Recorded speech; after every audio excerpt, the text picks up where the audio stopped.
So one thing I talked about yesterday, I said I would bring up today. I don't know what you guys are doing for riser extension things for visionary lights.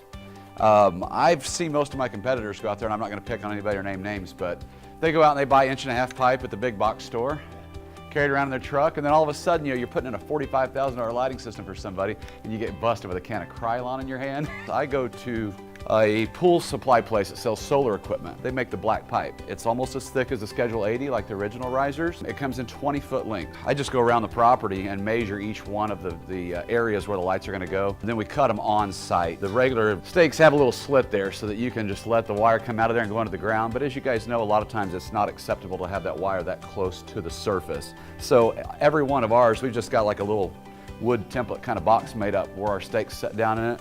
And we just use a step bit. It takes like less than a half a second to drill that hole out. And then just fish the wire through.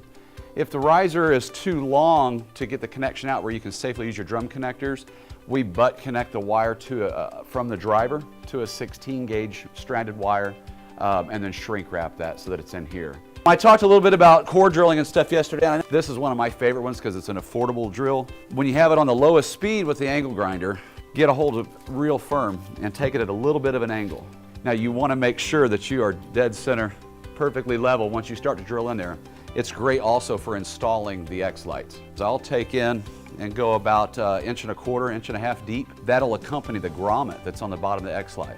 And a lot of times in paver applications, you don't even need to pull the paver. You got your little concrete ribbon off of the side and you can just fish under and grab the wire and pull it through.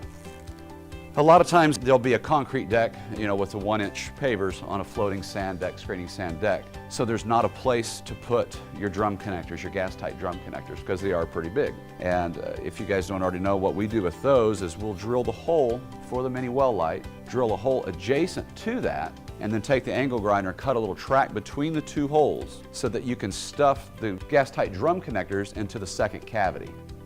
1.25 bit's what I use for those applications because that is wide enough to accompany the mini well light once you get past like a floated in 1-inch overlay paver. Once we have the deck light, like I said, cut and put the new 16-gauge wire on there and they're all laid out at the job site, we'll do a chalk line to kind of get an idea of the height all the way around the inside of the cage.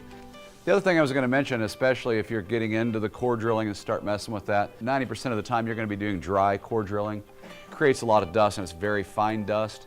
It gets on people's pavers. We keep CLR, that calcium lime rust remover product. Mix that up like 1 to 4 with water. Have you one of those nice acid brushes that's going to last a long time. I'll put like a gallon or a gallon and a half of water in the bucket with a quart of CLR and then brush the pavers around the mini well lights and such so that you get that residue off their pavers. It's eventually going to dissipate, but obviously going that extra mile and leaving the lot cleaner than it was when you got there is pretty impressive.